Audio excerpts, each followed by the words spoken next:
La historia, como un viejo tapiz, a menudo esconde hilos oscuros bajo patrones brillantes. Entre las gestas de victoria y la reconstrucción de un mundo en ruinas, a finales de 1946, el telar de la posguerra reveló una verdad incómoda: la maldad no conoce de géneros. Un puñado de mujeres, cuyas identidades la historia popular prefirió silenciar, se enfrentaba al verdugo. Sus nombres, casi borrados, resuenan con una crueldad que perturba incluso a los historiadores más avezados. No fueron crímenes lejanos en campos de batalla o ocultos en las sombras de los campos de concentración, sino actos perpetrados a plena luz del día, a menudo con una sonrisa helada, a veces con risas desquiciadas. Mientras los juicios de Nuremberg grababan en la memoria colectiva a los altos mandos masculinos que ocuparon el banquillo de los acusados, ¿quién recuerda a las enfermeras que elegían víctimas para la muerte? ¿A las guardias que torturaban prisioneros por puro entretenimiento?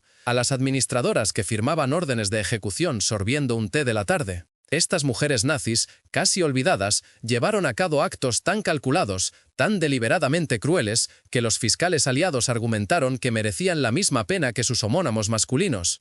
El Tercer Reich, que elevó a la mujer a guardiana moral de la raza, confió sus tareas más abyectas a algunas que, lejos de ser pasivas, se convirtieron en arquitectas del horror. En el gélido diciembre de 1945, en los vestigios desolados del norte de Alemania, un tribunal militar británico se reunió. Los horrores de Bergen-Belsen, un cementerio de decenas de miles por inanición, enfermedad y asesinato sistemático. Allí, sentadas en el banquillo, había 11 mujeres, antiguas guardias y administradoras, cuya presencia marcaba un hito sin precedentes en la justicia militar. Los investigadores aliados, al desentrañar las atrocidades nazis, tropezaron con una revelación inquietante. Entre los millares de verdugos, la brutalidad de ciertas mujeres impactó incluso a los fiscales militares más curtidos. Lejos de ser meras espectadoras o cómplices a regañadientes, ellas se habían alistado activamente en roles que exigían infligir sufrimiento, tomar decisiones de vida o muerte y ejecutar la visión de Hitler con un celo escalofriante. Parecían personas comunes y corrientes, pero sus crímenes fueron verdaderamente extraordinarios.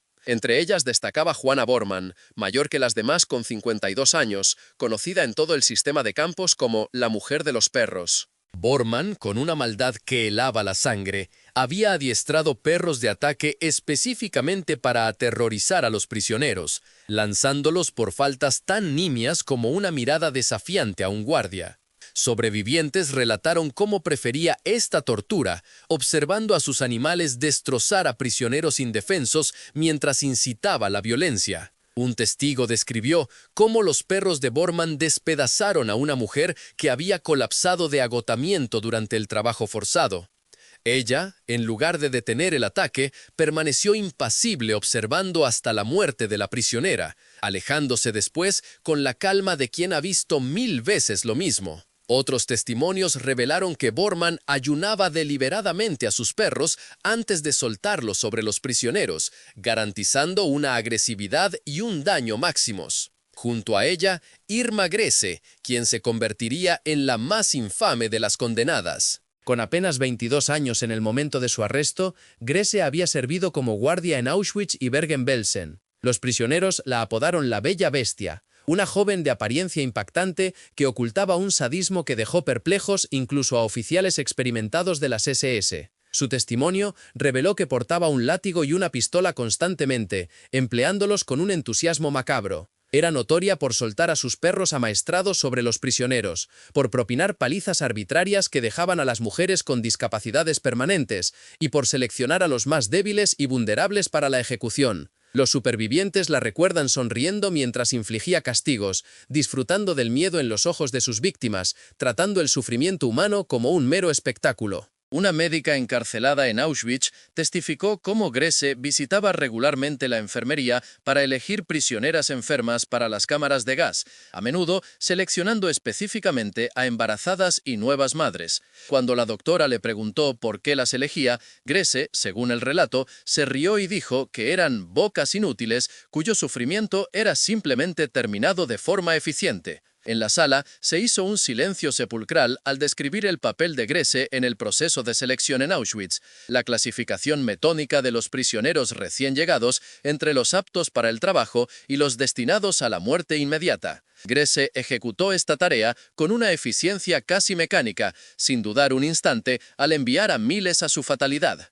Exprisioneros declararon que sentía orgullo por su labor, alardeaba de las cifras que había procesado y veía toda la operación como una demostración de la superioridad y eficacia alemanas. En primera fila, Elisabeth Folkenrath, con el rostro inexpresivo, escuchaba cómo los fiscales detallaban su papel como guardia principal en Auschwitz antes de su traslado a Bergen-Belsen. Los testigos la describieron seleccionando mujeres para las cámaras de gas con una indiferencia pasmosa, golpeando prisioneras con sus propias manos y pareciendo deleitarse con el tormento ajeno. Antiguas reclusas atestiguaron que la crueldad de Folkenrath era legendaria, incluso entre el personal de las SS, conocido por su brutalidad. Una superviviente rememoró cómo Folkenrath arrastró a una mujer famélica por el cabello a través del patio del campo solo porque la prisionera había tropezado durante el recuento. Otra contó cómo la vio supervisar personalmente la horca de una adolescente acusada de robar pan. El testimonio se prolongó por días,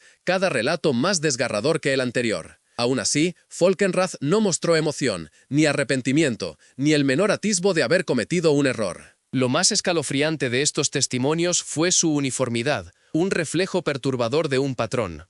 Decenas de supervivientes, interrogados por separado en múltiples campos, describieron las mismas pautas de comportamiento, la misma crueldad casual, el mismo aparente goce al infligir dolor. No eran incidentes aislados ni exageraciones, sino conductas sistemáticas repetidas durante años y en diversas localizaciones. ¿Cómo una mujer, un ser humano, se volvía capaz de tales atrocidades? La pregunta flotaba en la sala del tribunal como un fantasma.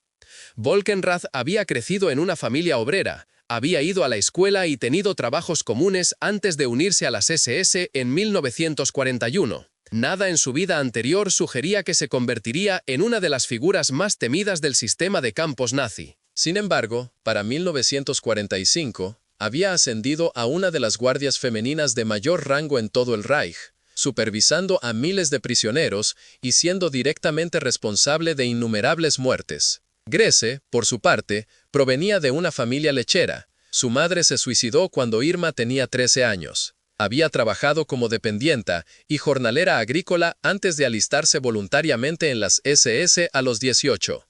Nada extraordinario, nada que pronosticara el monstruo en el que se transformaría. Sin embargo, a los 20 años ya era famosa en todo el sistema de campos como una de sus guardias más implacables. Psicólogos que examinaron a Grese tras su captura la encontraron inteligente, elocuente y completamente carente de empatía o remordimiento. Expresó frustración por su captura, molestia por el inconveniente del juicio, pero ninguna conciencia de que sus acciones hubieran sido incorrectas. Cuando se le preguntó por los prisioneros a los que había golpeado y asesinado, los describió no como seres humanos, sino como problemas que requerían soluciones. Su desapego emocional era absoluto, un abismo moral. La fiscalía se enfrentó a un desafío inusual. El derecho internacional de la época ofrecía pocos precedentes para juzgar a mujeres por crímenes de guerra. La justicia militar tradicional se había diseñado casi exclusivamente en torno a combatientes masculinos. La idea de responsabilizar a mujeres civiles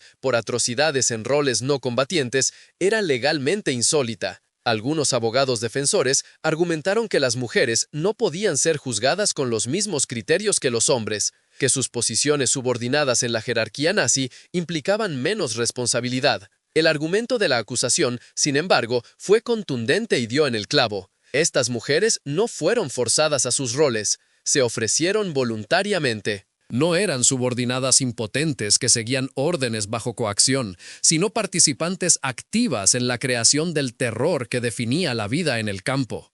No fueron testigos pasivos de la atrocidad, sino perpetradoras entusiastas. El género, insistieron los fiscales, era irrelevante para la culpabilidad cuando los crímenes eran tan claros y deliberados.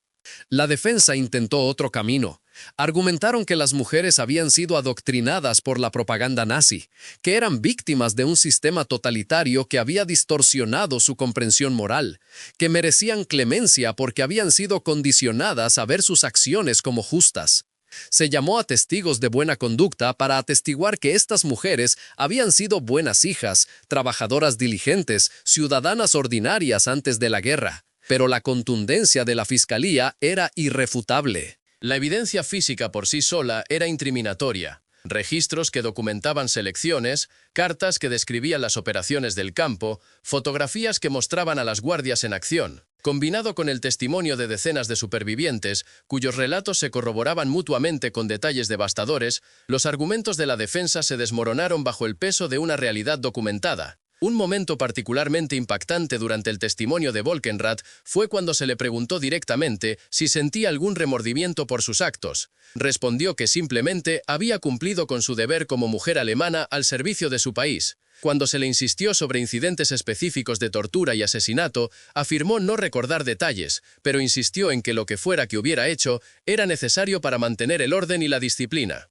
La desconexión entre sus palabras y los horrores descritos por los supervivientes era total, un eco de la frase «ojos que no ven, corazón que no siente». El testimonio de Grese fue aún más escalofriante. Admitió llevar un látigo y usarlo con los prisioneros, pero afirmó que solo había golpeado a los reclusos que merecían castigo por romper las reglas del campo. Cuando se le confrontó con testimonios sobre su papel en las elecciones para las cámaras de gas, reconoció fríamente su participación, pero insistió en que simplemente había seguido los procedimientos estándar. No expresó ninguna comprensión de que seguir tales procedimientos la hacía cómplice de un asesinato masivo. La sala de audiencias observó cómo estas mujeres demostraron, con sus propias palabras, la raíz de su peligrosidad, una ceguera moral absoluta, una incapacidad o falta de voluntad para reconocer la humanidad de sus víctimas. Habían internalizado tan profundamente la ideología nazi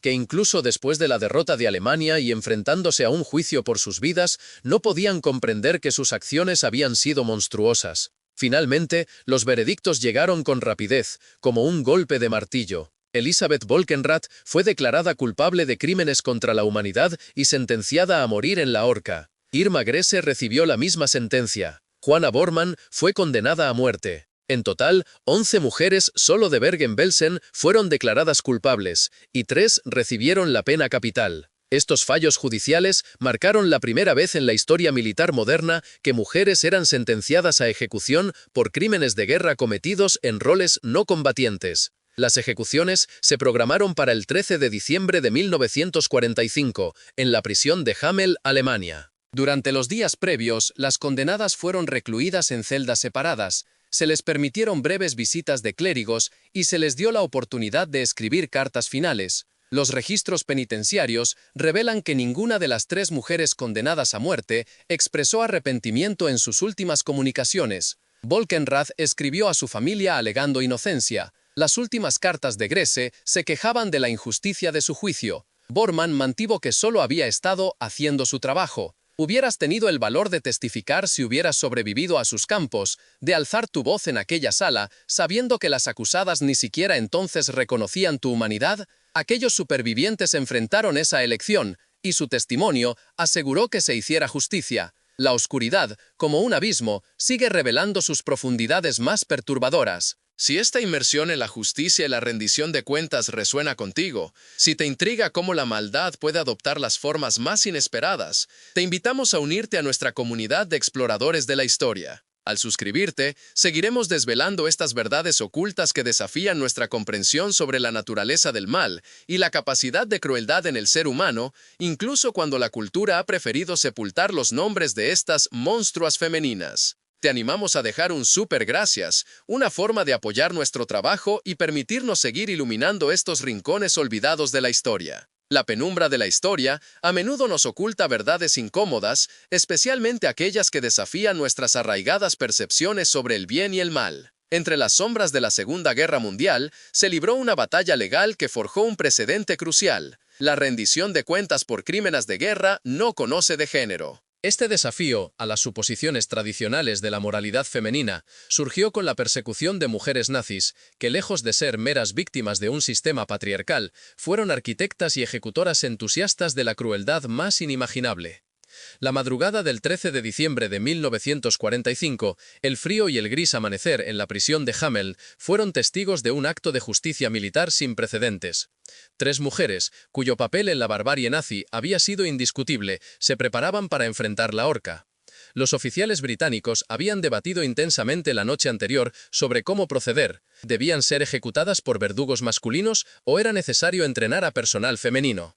La mera existencia de esta cuestión subrayaba la naturaleza inédita de la situación, ya que los sistemas de justicia militar carecían de protocolos establecidos para la ejecución de mujeres. Finalmente, se determinó que Albert Pierpoint, el verdugo principal de Gran Bretaña, llevaría a cabo las 3 ejecuciones, tal como había hecho con los criminales de guerra masculinos. Los protocolos militares dictaban que a los prisioneros condenados se les ofreciera un desayuno final, una oferta que las 3 rechazaron. Luego, fueron escoltadas por separado al patíbulo. La primera en enfrentarse a su destino fue Elizabeth Volkenrath, seguida por Juana Bormann y finalmente Irma Grese. Testigos presenciales describieron la escena con un detalle que aún hoy estremece. Volkenrath, de 36 años, caminó hacia el andamio sin ayuda, su rostro desprovisto de emoción alguna. No pronunció una última declaración. Permaneció en silencio mientras le colocaban la capucha y ajustaban la soga alrededor de su cuello. La trampilla se abrió y la justicia siguió su curso. Juana Bormann, por el contrario, mostró signos de angustia profunda mientras era conducida a la horca, requiriendo el apoyo físico de los guardias. Observadores relataron que, en esos momentos finales, pareció comprender la cruda realidad de su situación. Sus últimas palabras, según los informes, pronunciadas en alemán, fueron una súplica de clemencia que no reconocía crímenes específicos, sino que simplemente imploraba que se le perdonara la vida. Su ruego fue denegado. Tenía 52 años de edad.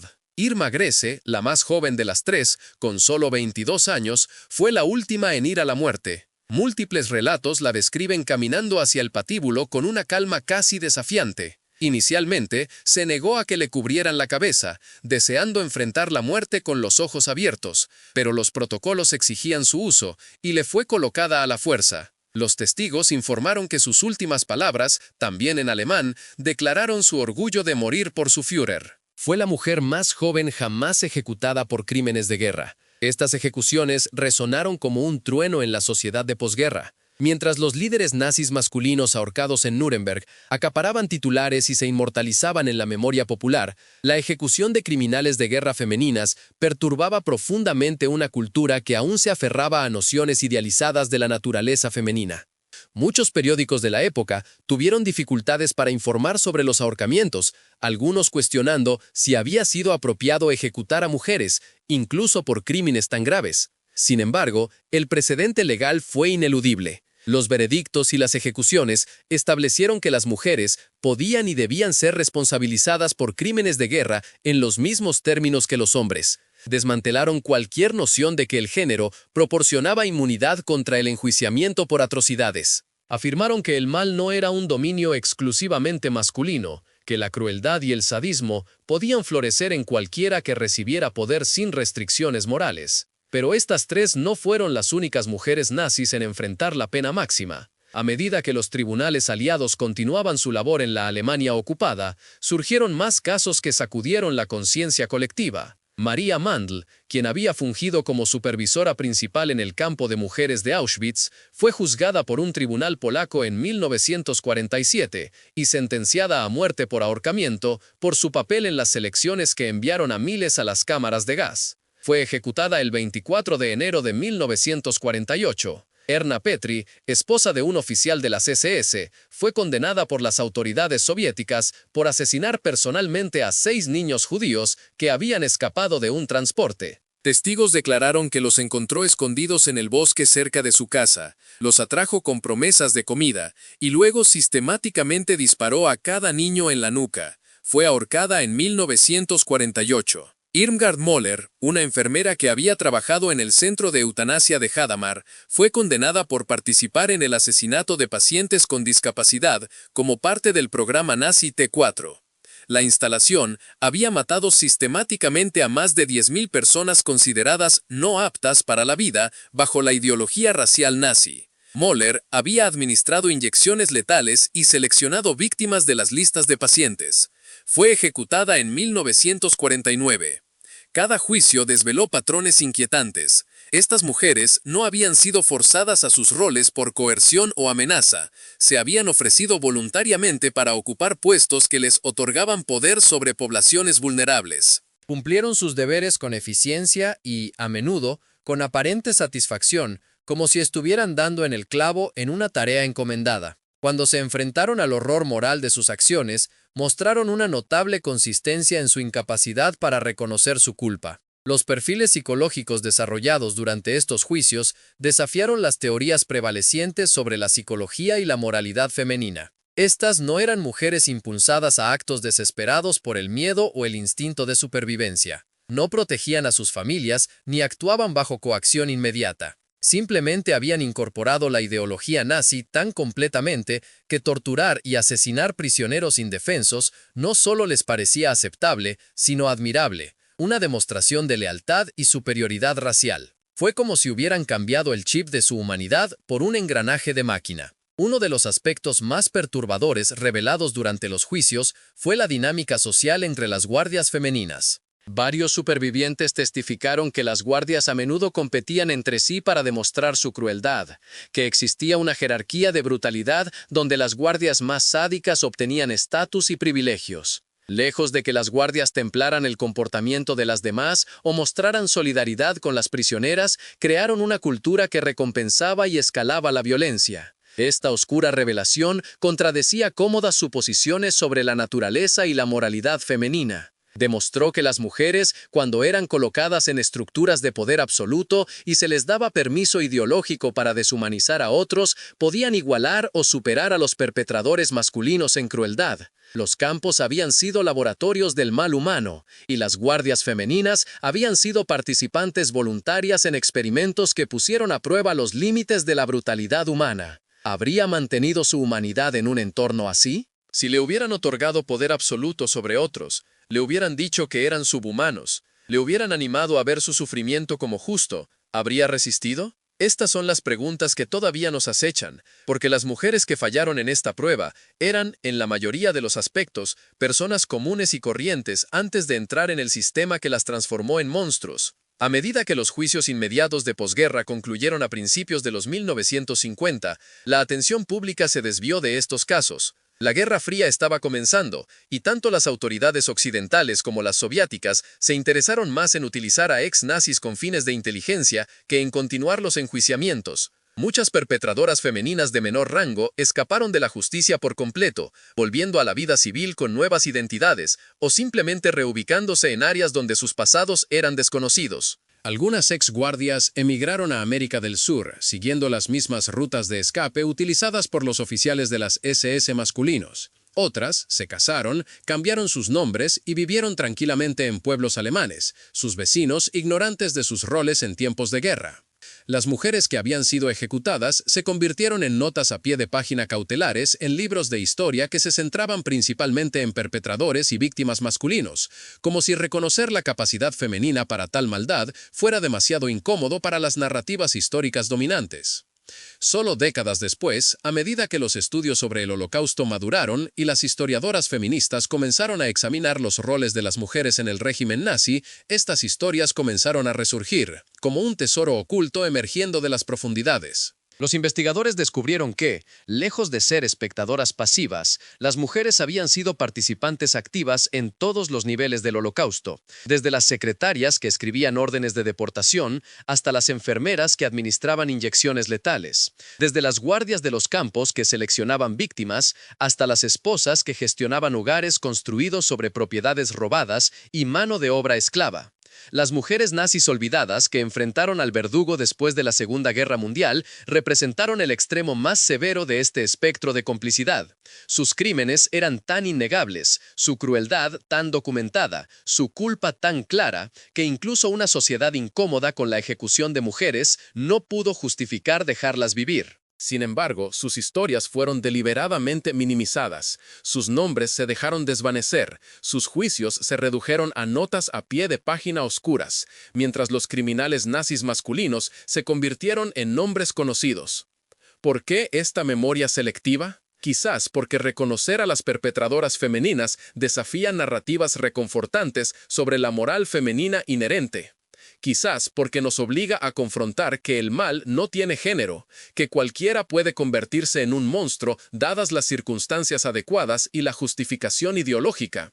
Quizás porque recordar a estas mujeres nos exige abandonar categorías simplistas de víctima y perpetrador, para reconocer que algunas mujeres fueron ambas cosas, victimizadas por un sistema patriarcal que limitaba sus oportunidades, pero empoderadas por ese mismo sistema para infligir un sufrimiento inimaginable a otros aún más indefensos. El legado de estas mujeres ejecutadas es complejo y perturbador. Demostraron que las mujeres podían ser voluntarias arquitectas de genocidio, entusiastas ejecutoras de la ideología racial y capaces de crueldades que conmocionaron incluso a veteranos militares endurecidos. Sus juicios establecieron precedentes legales cruciales para responsabilizar a las mujeres por crímenes de guerra. Sus ejecuciones afirmaron que la justicia se aplica independientemente del género. Sin embargo, sus historias también revelan los peligros del olvido. Cuando los centramos exclusivamente en los perpetradores masculinos,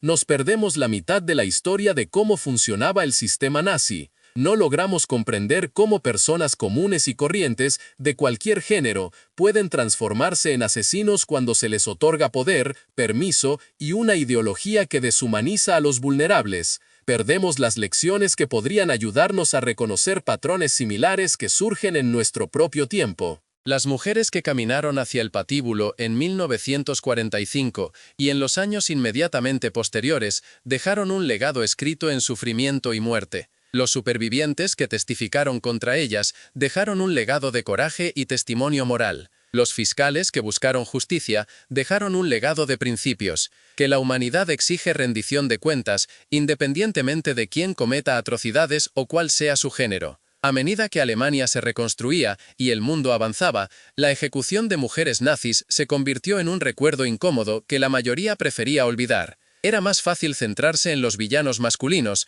mantener las narrativas tradicionales sobre el género y la moralidad, evitar las preguntas difíciles planteadas por las perpetradoras femeninas de atrocidades masivas. Pero la historia no permite una memoria tan selectiva indefinidamente. Finalmente, la verdad resurge, y debemos confrontar lo que intentamos borrar. Al final, estas mujeres nazis olvidadas que enfrentaron al verdugo nos enseñan lecciones que aún nos resistimos a aprender. El mal no discrimina por género. La gente común puede cometer atrocidades extraordinarias cuando se le da poder y justificación ideológica. Y la justicia, para ser significativa, debe aplicarse por igual, responsabilizando a todos los que participan en crímenes contra la humanidad, independientemente de si visten uniformes militares o vestidos civiles. Caminaron hacia el andamio mientras el sol salía sobre un continente roto. Dejaron atrás a miles de víctimas cuyos nombres nos cuesta recordar y crímenes que apenas podemos comprender. La historia intentó olvidarlas, incómoda con su existencia, pero sus historias perduran como advertencias. El mal tiene muchas caras, y algunas de las más inquietantes pertenecían a mujeres que el mundo prefería no recordar. La soga, que terminó con sus vidas, puso fin a su capacidad de causar más daño. Pero las preguntas que plantearon permanecen. ¿Cómo se convierten las personas comunes en monstruos? ¿Qué transforma a una dependienta en una asesina sádica? ¿Cuándo seguir órdenes se convierte en complicidad en un genocidio? ¿Y por qué recordamos a algunos perpetradores mientras deliberadamente olvidamos a otros? Estas no son preguntas cómodas, no tienen respuestas sencillas, pero son las preguntas que debemos seguir haciéndonos si esperamos comprender las horas más oscuras de la humanidad y reconocer las primeras señales cuando la historia amenaza con repetirse. Las mujeres nazis olvidadas que enfrentaron al verdugo después de la Segunda Guerra Mundial nos obligan a mirar directamente al mal sin la comodidad de suposiciones de género sobre quién es capaz de qué. Sus nombres fueron Elisabeth Volkenrath, Irma Grese, Juana Bormann y docenas de otras cuyos juicios nunca llegaron a los titulares. Sirvieron al Tercer Reich con entusiasmo, torturaron y mataron con eficiencia. No mostraron remordimiento, ni siquiera frente a la muerte. Y la historia hizo todo lo posible por olvidarlas, pero los muertos que dejaron atrás merecen que las recordemos. Le invitamos a apoyar el canal haciendo clic en el botón Super Gracias.